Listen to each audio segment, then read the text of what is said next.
వెంకటేశ్వరయ్య. నా పేరు ఎస్ రెడ్డి చంద్రన్. 7వ తరగతి చదువుతున్నాను. ఇప్పుడు గాడిచెర్ల హరి సర్వోత్తమరావు గురించి చెప్పబోతున్నాను.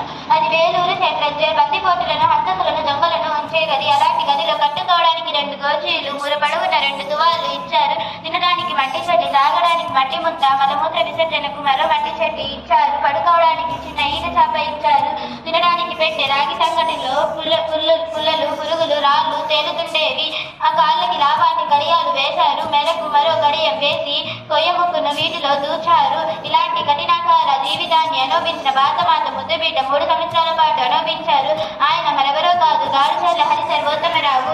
ఆయన తాను నమ్మిన సిద్ధాంతాల కోసం జాతీయ నాయకులైన గాంధీ గారిని కూడా విమర్శించడానికి వెనుకాడలేదు. అప్పుడు గాంధీ గారు స్వయంగా ద బ్రేవ్ హరి సర్వోత్తమరావు అని మెచ్చుకున్నారు.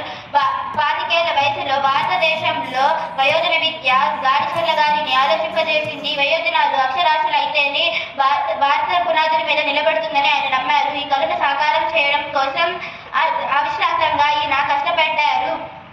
Abraham Lincoln, the neglected emperor, poet తదితర రచనలను శ్రీ గాడిచెర్ల సారస్వత కృషికి నిదర్శనాలు. ఆయన 1960లో మెడ్రాసులో కన్నుమూశారు. ఈయన జీవితం నుండి మనం దీక్ష, దేశభక్తి, సేవ అలవర్చుకోవాల్సిన అవసరం ఎంతైనా ఉంది కదా. ధన్యవాదాలు.